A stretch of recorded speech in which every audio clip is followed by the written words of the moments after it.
Wanna know how to download Java 17 or JDK 17 in Mac? Well, no worries. In this video, I'm going to show you an easy step-by-step guide on how to do it.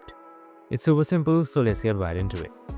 Now, first off, simply open up your favorite browser and on the source bar up top, just simply type in Java 17 download. And once I've done that, right here you should see the first link of oracle.com, which is Java SE17 archives. So simply select the first link and you should be directed to the Oracle's official website. Now right here you can see the archive downloads of JDK 17.